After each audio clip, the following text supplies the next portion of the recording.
JC, and welcome to the Soap Sanctuary, where all soap lovers are welcome. This is my Days of Our Lives review. Some new days are ahead. We've got some new days ahead. All right. I think we all know why I put it in that title, because we all know what's going on with Days moving all the way to Peacock this week. But first, let's just talk a little bit about this week, guys. As you guys know, I did my little promo skit where I said I thought Jada was Kayla's niece. Kayla's daughter, and obviously I think I'm probably wrong at this point because her and Eric getting together, but I still had a lot of fun making that skit, the promo skit thing. It was still fun though. I want to start off with Jada. I'm gonna start off with Jada first. There's something about Jada. Like I said, she's probably not Kayla's niece, but we know something is going on. But I want to say I like how they're writing this character. There's a vulnerability that's present in her character you normally don't see when characters first come on to canvas, honestly. Most characters are written as mysterious. There's something we're trying to still figure out before we get that vulnerability played out over time. But we're getting it right from the jump with Jada. And we saw that when she had her scenes with Rafe, where Rafe was just like, you know, you might want to work on that. This seems like a very emotional case for you. And she kind of was a little bit all over the place. I'm like, okay, I want to know what's up with this Jada character. Because she's obviously has a tie to a past character in history who's Marcus Hunter. And I want to know where this is going to go. I'm seriously curious to know where this is going to go. Next I want to just talk about is the Nicole, Eric, and Jada triangle, which is a part of this. I'm actually kind of glad that Eric admitted that he didn't pay attention to Nicole, because he really didn't. He really didn't. I'm a firm believer you don't put your relationship over your career, but also don't put your career over a relationship. There's got to be a little bit of a balance, I feel like. And Eric was all no work and no play when he was a priest, so it was kind of nice to see him actually admit to that. You're the reason what drove her into Xander's arms. I mean, Nicole has to take a responsibility for what she did too, but you know, you gotta borrow that too. You gotta borrow that too. I'm just saying. All right. So I'm glad he admitted to that, which then brings me to Gabby and Ava. EJ switched up so quickly when the clerk confirmed that Ava was indeed Jake's wife. He switched up so quickly. He's like, oh, you know, well, you're family now, da da da da. And when Ava was all to Gabby, oh, I think I'm moving in with EJ at the DeMera Mansion. I'm hoping this is strategic on Ava's part, because EJ does not have her best interests at heart. Honestly, Gabby is the better buy than EJ is, because EJ is just ruthless. He's just completely, he was about to gut you out with nothing. And I understand Gabby needs you, so that's why I think it's more better that she sides with Gabby, because Gabby really needs her. And Gabby can still expose her, because Gabby knows the truth. EJ doesn't have that information. EJ doesn't give a damn about you. You know? At least Gabby was able to resonate with a part of you that wasn't getting anything once Jake died. EJ could care less. EJ was like, you know, I'm signing off on the body. I need those shares. That's all he cared about. Selfish SOB. At least Gabby will have your back in some sorts. I feel like it's a lesser of two evils, is Gabby, really. So I would stick with Gabby if I was her. If she was smart. And her, Gabby, and Kristen, they're all evil in their own way, but they all have like I feel there's an understanding between them. Whereas you won't get that if you side up with EJ. You won't get that understanding. And it's interesting because we're even starting to see these days Chad become a very evil DeMera for what he did to EJ. I mean, now we're seeing him fall off on the rails because of Abigail, but Chad was supposed to be the good DeMera, which it seemed like that role is now left to Tony at this point. Because what he did to EJ, there was no need for that. There was no need for that. And EJ was pretty gracious. So EJ didn't send him to jail, but he's like, you know, give me your shares instead. I thought, but you're not looking at it, that was a gracious offer. That was a pretty gracious offer that EJ gave him. Because, you know, the man's wife is dead, so he can't send him to jail in a time like that. And his kids need him too. So I could understand that. I could totally understand that. Because at this point, Chad is like he lost it all. His wife, his brother, you know, his shares in DeMera. He doesn't really have money. I mean, he still has his kids. So that's the one thing keeping him going. But he's lost a lot. Chad has really lost a lot, honestly. So in a way, I could understand that. We're watching it unravel. We had to see Sonny pick him up from the bar. Sonny and Chad, I love their friendship, and I love that Carvelotti knows how to write friendships on these shows. It's very pivotal. Family relations are one thing, or romance or another thing, but friendships are also another important thing too. And I want to talk next about this is Stefan coming back from the dead. I saw the interview that Brendan Barash, who plays Stefan and Jake, what he gave on the Days of Our Lives YouTube page, and he was like, it's just so much fun to be back playing Stefan. You can see he didn't really enjoy playing Jake, and that if you watch that interview, he did not really enjoy playing Jake, and I can see why. Jake was a character where there didn't seem like there could be much development for him as a character, honestly. Whereas Stefan, there was more potential for more storylines, more things that could be written, and Gabby has back her husband, which means that if Gabby's husband is still alive, she technically will not be CEO of Demary Enterprises anymore. If Stefan is still alive, then technically she's not the CEO anymore. That's what that would mean. And then there's a love triangle between her, Stefan, and Shin. So that's kind of interesting. And I'm pretty sure she chooses Shin. She chooses him over Demary Enterprises, which that's gonna be interesting how this plays out. That's gonna be very interesting to see how this plays out if Stefan is still alive, and does Stefan come back as Jake, or is he?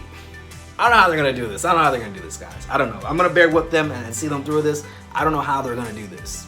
But it's obvious to me Brandon got tired of playing Jake. There wasn't much you could seriously do with that character. I think I'm about to end this review in like 12 minutes. Holy crap. Hey, this is the quickest review ever. I just be getting right to it, guys. Just be getting right to it in these reviews.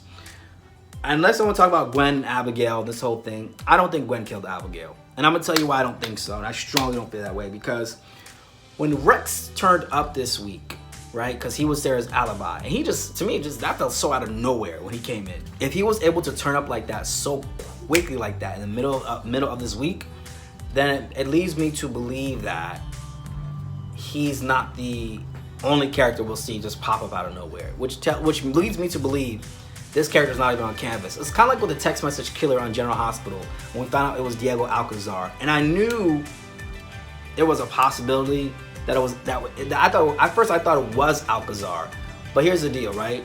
With the text message killer,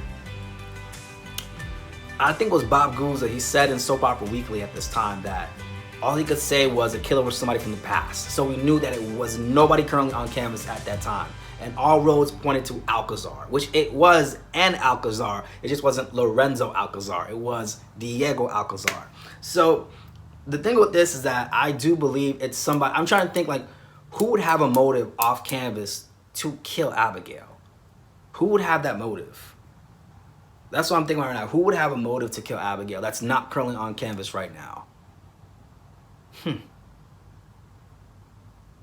I mean, Rex is Lucas's brother. So, I don't know. I don't know, guys. Maybe it could be Rex Brady. I don't see that in Rex Brady, but maybe it could be him. I don't know. But I definitely feel at this point it's somebody off canvas. I know I'm not that credible right now because my prediction about Jada and Jada and Kayla. I know. Which it still could be true. Give it some time.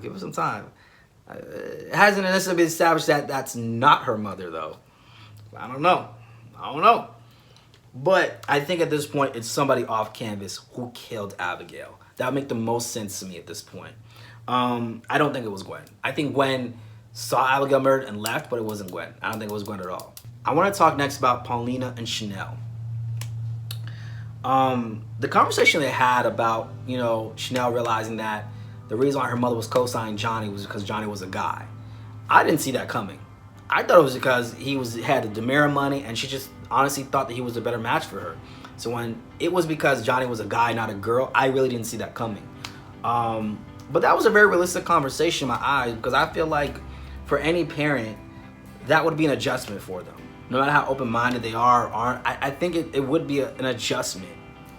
Now, how much of an adjustment it would be depends on the person. But I think it would be an adjustment. Even for me, I'm going to say this, I hope this doesn't come off a certain type of way.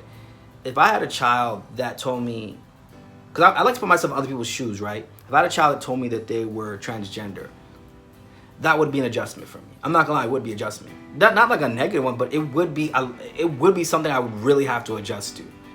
Just because maybe I'm not used to seeing them as that particular gender or whatever. That would be an adjustment for me. I'm just being real. So that's why I try to put myself in the shoes of understanding like how that was an adjustment for Paulina and, even some of my own personal experiences, right? How that could be an adjustment for some people. So that was very realistic for me, because it's one thing when it's somebody else, but when it's your own child or someone that's more personally connected to you, now you feel like there's an adjustment you have to make. It's easier when it's someone not really as close to you or someone you see in passing. It's very different. It is very different, I'm telling you. And I've seen that all the time, where parents would say, yeah, I'm totally cool with it, but then once their own child, it's like, it's totally different for me. Because now it's like, well, I have to I have to actually now deal with this. Like, whoa, okay. It becomes a different thing, I'm telling you. Because now it's in their orbit. Now that's in their orbit, right? So I could understand Pauline. I thought that was very realistic. That was very realistic of her, and she at least admitted it. She's like, yeah, you know what, it's possible, because she's just not used to that. And she said to Chanel, you know, we're already black. It's hard enough being black, and then to add that, you being bisexual, it's gonna be tough. So that was a real conversation. I appreciate that. I appreciate that. And see, this is the thing where this is why I felt that this was the difference between this and the Trina thing, right? There was a build-up. There was a proper build-up to this. There was a proper build-up to this conversation. But it was a very real conversation. So I appreciate it. I appreciate it. And honestly, I thought that was very realistic, honestly. Just for her to be honest and admit that. Like, hey, I think this is just an adjustment for me. I don't know. This is an adjustment for me. So, because when something is not in your orbit, you can easily say, oh, yeah, you know, that's just who they are. Love is love. Yeah. But then when it's in your own orbit, now it's like it's stirring up some things in you that you probably don't know was there, some feelings, some thoughts, like, whoa, like what's that? So anyways, next I want to talk about Lucas pleading guilty. It was the right thing to do. I mean, I really do feel bad for Lucas. I really do. I feel bad for him. What he did to Sam was not right, but I feel like I guess he's gonna go turn himself and go to jail, and he's written off right now as we head into the Peacock sunset. You know what I mean? I'm really interested to see what these storylines are going to look like when they go to Peacock. Are they going to be racier? Are they going to be edgier? Are we going to get soap storylines that we've always wanted to get? Are they going to have a better budget now since we're paying for it? All these things I'm starting to wonder. You know what I mean? We even got the twist at the end of Friday's episode with Alex Kyriakis being the one that brought out the business. I didn't see that one coming. I definitely didn't see that coming. That was a nice little setup, which tells me this Alex Kyriakis character, Sonny's brother, we gotta watch out for him. Because I thought he was just gonna be like a little Lothario, and we're gonna have that. But I'm like, okay, so there's more than meets the eye. There's more than meets the eye there. And when Victor said that, you know, he doesn't have that ruthlessness, Sonny doesn't have that, which Sonny doesn't have that at all. So I'm like, okay, there's gonna be a little more than meets the eye. Now, I think that's pretty much it, guys. My Days of Our Lives review is pretty short. That was a short week. It was short for me. Short. But I would say this, guys, in terms of the Peacock. I did a whole video about it. Some of you guys seen it. Some of you guys haven't. One of my subscribers pointed out to me in their comments, which I still have yet to respond to, but I guess this video can be considered a response, right? Where they said that, you know, all my children would like to, when they were on Hulu a decade ago, it didn't really pan out the same way because streaming platforms weren't as popular then as they are now, so they could be different. And you know what? I'm going to be open. At the end of the day, it's happening regardless. So I might as well embrace it at this point that it's happening. Me getting upset is not going to do anything. It is what it is. I think Ethel, one of my other subscribers, pointed out that Days has their contract renewal all the way into 2023. So maybe the network is, well, you know, the power that be at Days trying to usher them into that, you know, into that, and give it that year to see if it can really be marketable on Peacock instead of begging for another year on NBC, another year to NBC. So that could be possible too. At this point, I'm open to it because I have no choice but to be open to it. It's happening one way or another, you know? I don't know. We'll have to see how these storylines pan out. We'll have to see. They're still going to get their daytime Emmy nominations, so that'll still be good. But, I mean, I watch them all on streaming platforms anyway, but it's just different for me, I guess. And maybe it's not necessarily a death. Maybe this is just a new beginning. Because, I mean, regular TV is kind of getting outdated. I guess I have to be honest. Even with primetime shows, it's getting kind of outdated. People don't watch the shows live. People don't really even have regular cable anymore. That's like a thing of the past at this point. So, you know, I mean, I'm just gonna have to embrace it, guys. I mean, with Peacock, I'm just gonna have to embrace it and see where it goes. I mean, could they do it on their soap with this stream? With if all soaps went to a stream platform? Sure. I don't think they would though, because it's 5 days a week. It's 5 episodes you have to produce. Money. and it would. I don't know. I don't see newer soaps. I mean, it's a possibility. I don't know if they can pay for it. I don't know how that works. The finance. If they can get the finance. Here's the thing. If they can get the financial aspect of it to match what they want to do, then yes, I can see it happening. If they can't, it's not happening. It's not happening. So the thing about it is that 5 days a week, even if it's streaming, I still know that's got to require some money, right? Well, does it? Yeah. They would have to put out an episode each day, right? Because I don't think it would go like how it would. You know how on Netflix they'll have like half the show available, half the season available. I don't think they would do that with Days, because that would be a shizzle show. They could not do that with a show like this. That wouldn't work.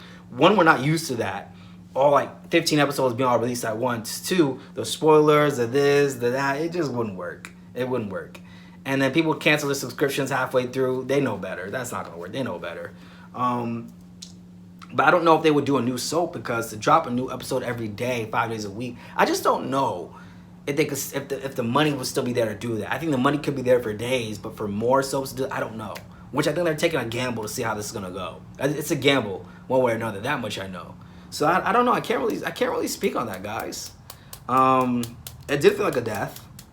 Even though I never watched on NBC, I rarely would watch it on NBC's, but it still felt like a death.